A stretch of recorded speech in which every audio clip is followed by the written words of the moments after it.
Hello, I'm Mike Ryan. I'm the Chief Networking Officer at PIMS, and welcome to our second season of Minutes with Mike. Now in my 33rd year at PIMS, I've had the privilege of partnering with companies both large and small, supporting their PR and marketing through customized fulfillment and distribution that delivers measurable impact on their brand perception, boosts positive affinity, and fuels their overall brand performance. And throughout my career, I've had the chance to work alongside many talented folks. This is their story. On this show, we'll sit down with some of the world's top marketing and business thought leaders to learn more about their success, how they got there, how marketing helped them achieve their goals, what strategies they used, and what inspires them. Please join me on this journey as we learn from those who are changing the way we think about business. So sit back, enjoy. You're listening to Minutes with Mike. Okay, so welcome everybody to Minutes with Mike. This is actually season number 2. And this season, we're going to do something a little bit different. Last year, we really dove deeply into the behind the scenes of PIMS and the different departments, managers, and the folks that kind of make everything work here at PIMS. This year, we're looking to extend that now to our clients, folks that are founders of different organizations, whether it be PR or marketing or both, that are really changing the way that influencer marketing is done. And what better way to start this year off with episode number 1 with the incomparable Sedge Beswick. Sedge, welcome to the show. Thank you for having me. I'm excited. I forgot exactly how we met. I was thinking about it last night. I think somebody had referred me to you and used terminology like game changer, wonderful, pleasure to be around. She needs some help because she's expanding her agency. Do you remember exactly how we met? I remember where we met. We met in a diner in New York, just off 310 West Broadway. For some reason, with me, it always involves food. For some reason, I don't know why. It's the best thing about you. I've eaten in some great restaurants with you and seen different parts of New York. It's been brilliant. I was also talking to my wife last night before we get started. I was curious about your New Year's resolutions, right? People create these New Year's resolutions. Mine was, for some reason, maybe because I'm getting old, but my eyes are getting weaker. And I absolutely attain it to the fact that I'm on the phone all the time, starting at like 4 o'clock in the morning when I wake up. That's how I'm getting my news like everybody else. It's shot already because I'm like, I'm going to only do like 10 hours a day instead of 12 hours. And I'm already got that beat. What about you? Any New Year's resolutions going on? I've actually never set a New Year's resolution in my entire life because I hate to be that person that's like, January, I'm doing it. February, I've kind of lost interest. And then you get into like March, April, and you're like, what was it again? But I have had the Michael taken out of me a little bit because I have a Peloton bike. And when you're connected with friends, I keep getting the like, oh, here she is. She's back on it, January. And it's like week 3 and it's back collecting clothes. So that might have been a subconscious. That's wonderful. Yeah. Wonderful. Yeah. Well, you wear many hats. You are a founder, of course. You're an advisor, public speaker, author, and recently a mom as well, as you folks put it across the pond. I should say that Sedge, you're in London. Are you in London or outside of London? Yeah. I'm talking from New York, of course, but she's recently, not so recently anymore. It's been over a year, right? How long has it been? Yeah, my daughter is 16 months old. How crazy is that? Congratulations. We're going to talk a little bit about that as we go along. But what I wanted to start with is your journey, right? So how did you get to where you are today from where you were? I've read a little bit of your bio and I've seen a little bit of your background, but maybe you can walk us through what and when did you decide to take this path, or was it something you kind of fell into? I would absolutely say I fell into it. I always say it's always been a bit of a happy accident, but I went to university. I then started, whilst I was at university, I worked for Red Bull. And then I accidentally fell into social media before social media was even really a thing. So I was having to explain to my parents, to relatives, that I sat on Facebook all day. They were like, okay, and you're actually being paid for that. But I worked for a phone network here in the UK. And then I went to ASOS, which is a fashion retailer. And I was there for 5 years. And I started as the first person in their social team. And I left and the team was 32. And everything that we did was revenue driving for the business. But obviously also like engaged our community and built audiences, which is obviously why they sold. So it definitely was where I really learned the importance of brand and performance marketing and how the two intertwine. And then I met an investor in one of the Soho houses here in London for honestly about 15 minutes. And he was like, "You're really passionate about influencer. Why don't you just set up an agency?" So I did. And I ran the agency for 7 years and I completed my exit in December. Congratulations with that. Of course, we're talking about the international marketing agency, Scene Connects, which has offices in the UK and in the US, correct? Exactly. Yeah.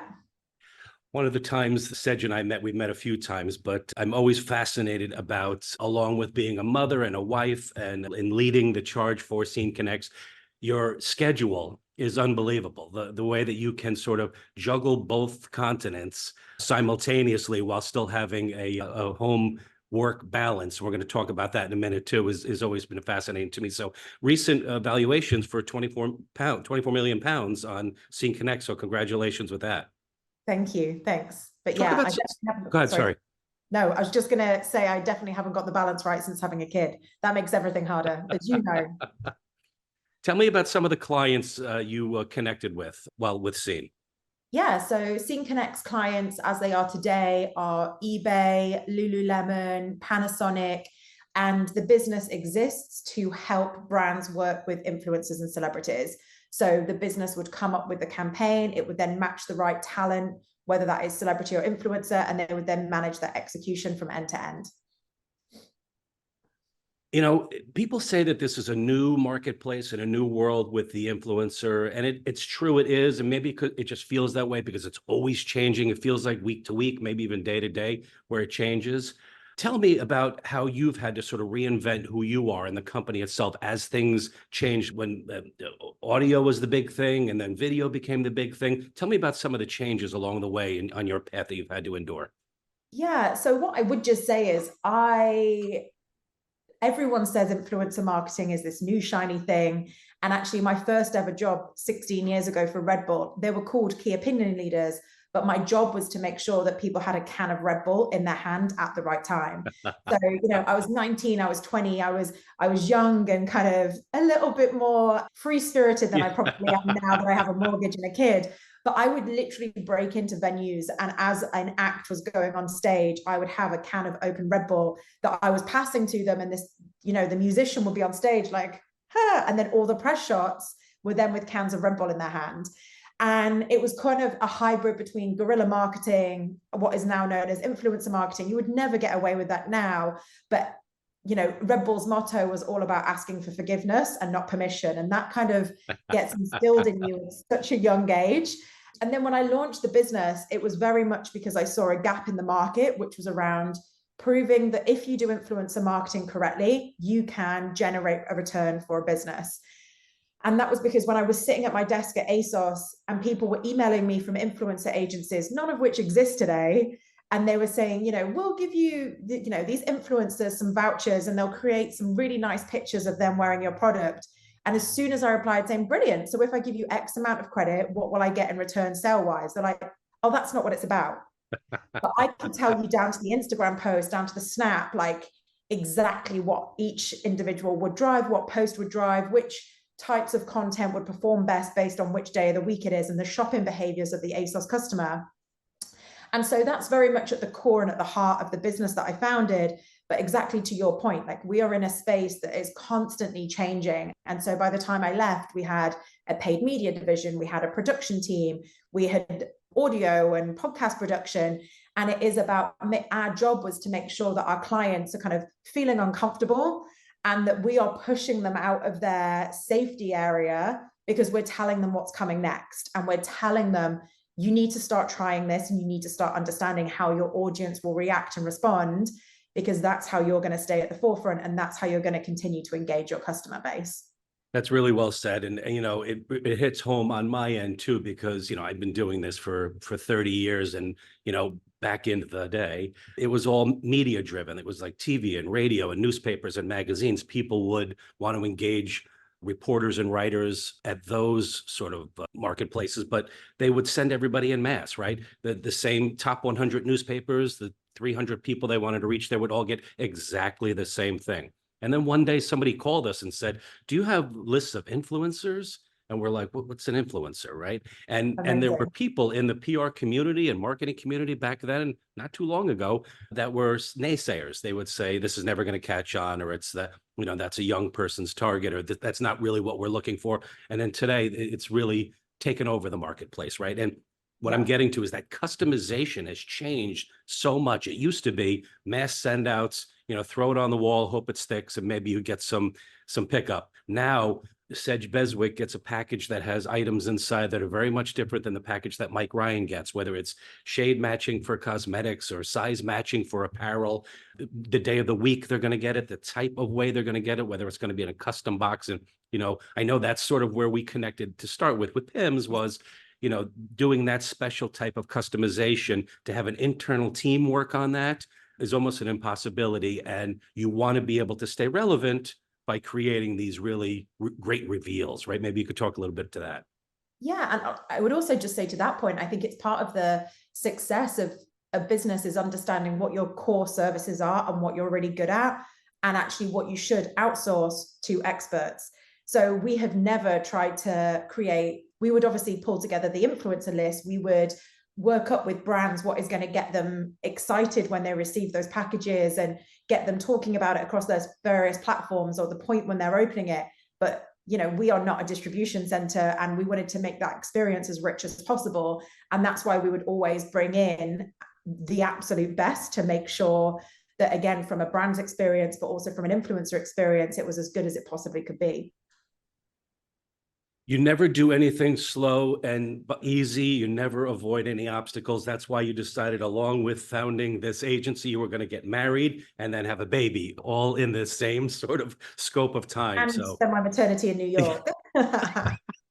Yeah. It's a credit to who you are and what you're able to do. So congrats to that as well. Talk to us about the motherhood aspect, right? And I see you post a lot, and I'm an avid follower of your postings. I know you post a lot about motherhood and how it engages with the work-life balance, and when it's time for this and when it's time for that and when it's time for both. Sometimes it's time for neither. Talk a little bit about to that, please. Yeah, I feel like a bit of a fraud because my daughter is only 6 months old. So I'm still very much like learning. Yes. And what I would say is I got everything wrong to start with, because I didn't ever have work-life balance. That I was also really fortunate that I was at a point in my life where that didn't matter to me, because that wasn't important to me. What was important to me was building the business and giving myself as many opportunities later on through what the business could and couldn't do. And rightly or wrongly, I've married a guy that also has his own business. So we both have that mentality of like, are you going to work till 3 a.m.? I'll work till 3 a.m. Should we sack off those weekend plans? And that was very much our lives. And then when I went through my pregnancy, as I said, I was based out in New York for, I think it was 4.5 months whilst I was pregnant. And I was working crazy hours because I was still doing a little bit of the UK, whilst obviously really aggressively trying to make a success of the US. But I was also going through a private equity deal at the same time because I'd outgrown the incubator model that my business started in. And it was only really when I came back to the UK market, and I was exhausted because I was pregnant, and I was exhausted because I've been working all these hours, and I was trying to work out like what was normal and what was because of the pregnancy and what was because of work. And actually, one of the main reasons why I decided to step down as CEO from the business and exit the business in December was because I couldn't work out a way to get that right balance. And I think I actually haven't always communicated it correctly, because I am a person that wants to work and I am a person that needs to work, both mentally and financially. Like I haven't had my big paycheck in the, that means I can take my daughter to Barbados and sit on a beach for the rest of our lives. Like that's not the position that we're in. But I think by saying that I was stepping down as CEO, I think I also created a bit of noise from, and I definitely got some DMs saying that I'm not encouraging women to work. And I was like, that's the complete opposite. But what I'm trying to articulate is that it's really, really hard. And it's hard to have a family, full stop. It's really hard to run a business, full stop. Trying to work out how to do both of those in parallel was really, really brutal. And it was the hardest part of my career, as well as also just being knackered. And so I took a really short maternity. And actually, the mindset where I came into was I I have to prove that this business works without me in it day to day. And if I can step out of the day to day as a shareholder of the business, but not being CEO, and I can, bring in the senior personnel as and when I'm ready to grow my family further, all being well, all of those situations will become a little bit easier. And I've also done it for 7 years, running the business, working in influencer for 15, 16 years. Like, it also gave me the opportunity to kind of take a step back and look at what else I want to do and what additional strings I add to my bow, as well as the most important one being mom first and foremost. The point you touched upon is such a great point that I talk about a little bit on my end. I know we both are involved in mentoring programs, and from a dad perspective, I have 4 children of my own. It was difficult, not to anybody else, really just to myself, to, if you're spending too much time on one thing, you feel like you're making a mistake and missing out on something over here. And then you shuttle over here and you're like, I'm missing out on something on this end. So I don't know if there's any right answer, but what you said is 100% accurate. You can't be afraid to, while you're reinventing yourself, make these mistakes, right? You have the baby now, maybe you'll have other children along the way. Who knows where life's going to take you? I'm sure it's going to be somewhere wonderful, but you're going to have to make decisions for your family, for your children, for yourself, as you go along, with, of course, knowing those mistakes are going to happen. Exactly. And it's part of it, right? When you run a business, you make mistakes. When you're a parent, and again, you're a seasoned pro, your kids are all grown up and you've got 4 of them, there's things that if those situations were to arise now, you would do them differently. But it's in that moment, it's the emotion at that time, it is your gut instinct telling you what intuitively feels like the right thing to do. And I'm a big believer in following your gut and just doing what intuitively does feel right. And as you say, that can take you down various different paths, but that's part of the fun of it. I will tell you this, as I'm in the heart of it right now, start saving for university now. You'll thank yourself down the road. We'll have a discussion in a couple of years about that. But I wanted to talk about, yeah. I wanted to talk about the mentoring. I know that you are asked quite frequently to be on the likes of the BBC and Sky. Everybody loves to hear your history and how you've gone about your success story. And I'm sure that attracts the new graduates. It attracts people that are looking to switch jobs maybe into your marketplace, that something you're saying is really triggering on their end, or that's really resonating for them. Talk a little bit about I know you've helped place numerous people along the way too in our world. Maybe talk a little bit about that as to how the folks reach out to you to connect about next steps, or how to get started, or I made a mistake, can you help me with this? Yeah, it's actually one of the things I enjoy most, because I can share those war wounds, those experiences, and help people to make different decisions. But I think the main reason and why I get so much joy from it is when as I started working in social media, no one knew what it was, and that wasn't what anyone else was doing, which also meant when I wanted to turn to somewhere for advice or to ask a question, there wasn't someone that had been there. But when I started my first corporate job, I was the youngest person in that head office by 7 years, and it was a predominantly male environment. And what I actually did learn was a lot of people like, oh, you just presented, let me just tell you a few tips and tricks here. Or, right, you're going to this, Apple event, let me tell you how to network, how to work the room. And I was in such a fortunate position where they weren't official mentors, but because I was this anomaly in the office, I got a lot of grounding and support that obviously helped me in my career. And I wanted to make sure that there was a place and a support system that if people were trying to work out what is next. So social media is now not new. I would love to see the figures on the amount of people that now say they want to work in social media or actually apply to jobs that have nothing to do with social, but actually end up doing some sort of social. And so, but it's helping people to understand what is next and how can they make sure that they are leveling up their career and that they're one step ahead. And so there's that sense in the help of helping others to build their career. To your point, I've also met really amazing, interesting people that I've then been able to hire because I had the business, and we used to do something at the business called Career Kickstarter, which was a day we gave away. Everyone in the team would give away and anyone could book in time, predominantly targeted at people from underprivileged backgrounds, so that we could give them that support and try and get their kind of first step on the career ladder. And every year without fail, we hired 2 or 3 people because I actually just posted about this today on LinkedIn, but I'm all about the underdog. I don't care how much experience you've got. I don't care how big of an organization you've worked.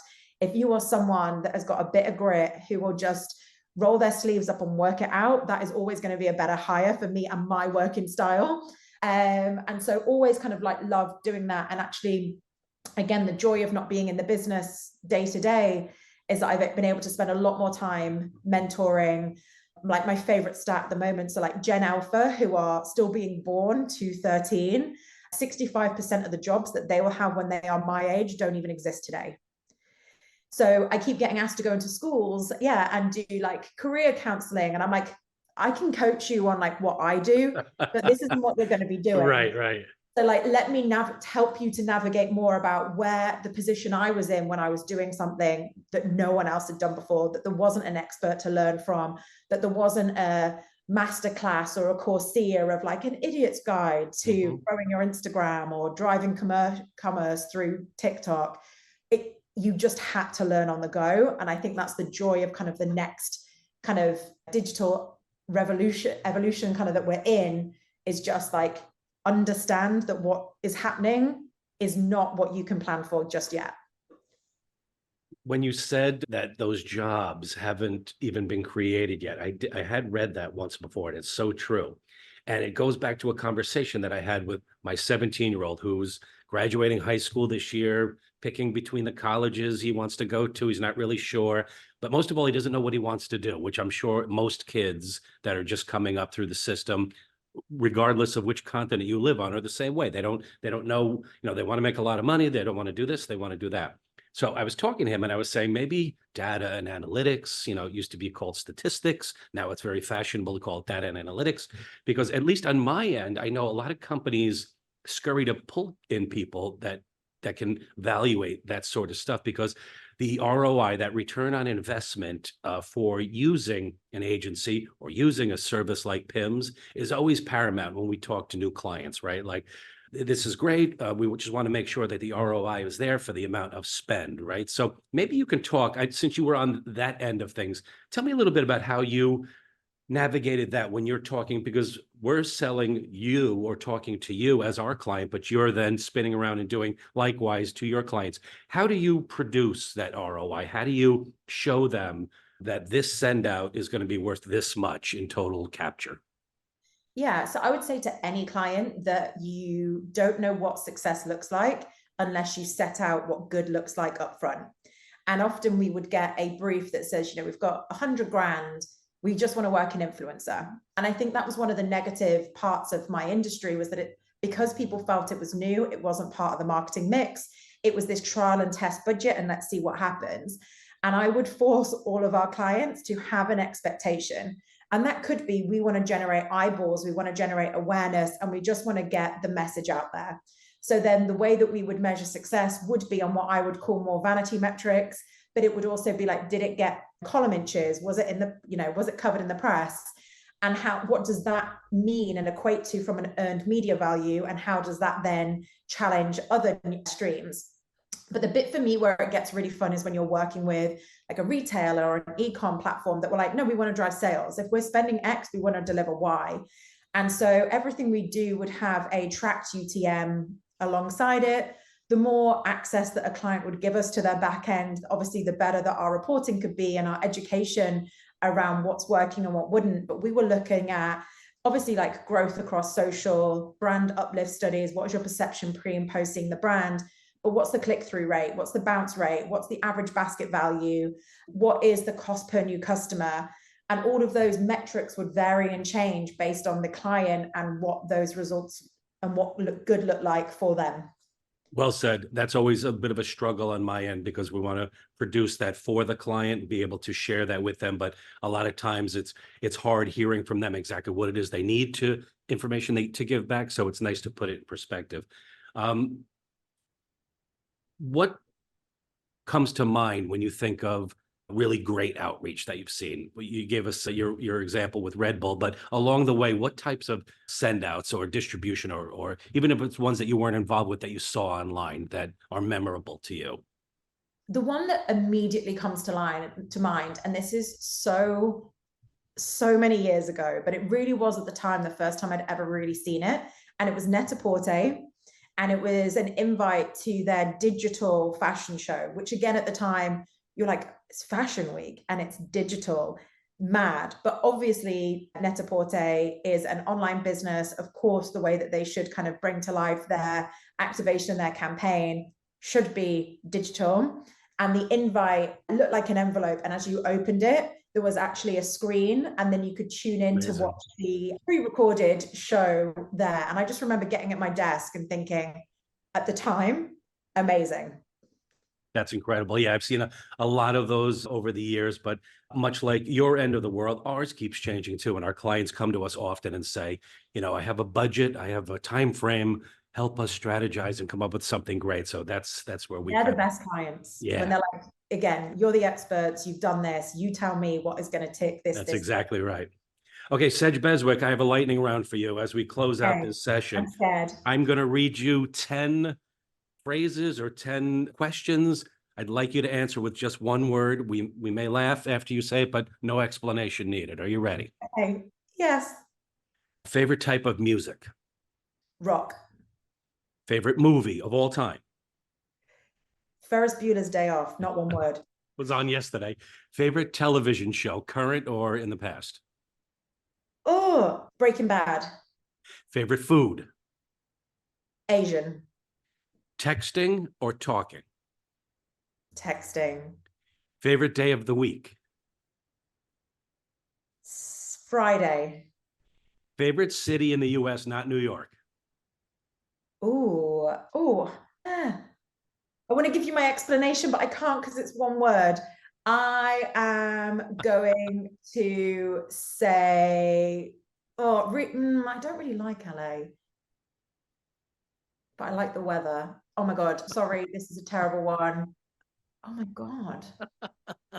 Why can't I remember anywhere that I've even been now? Can I say Hamptons? I'll give you that. Hamptons. Speak every language available in the world or be able to talk to animals? Speak every language. Lucky number? 8. Favorite one of the 7 dwarfs? Dopey. Last question. What's the key to making happiness? In one word? No. I'll give you a minute to I'll give you 5 words. What's the key for Sedge Beswick in being happy?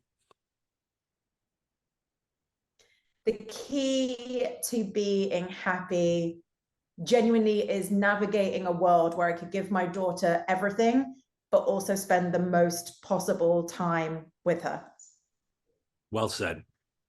This has been wonderful. Of course, I picked you first to kick off this campaign for us for good reason. Thank you very much. I can't wait to see you again when I'm either over there or you're back over here. And we'll talk soon. Thanks again. All right. Thank you. Take care. Bye-bye.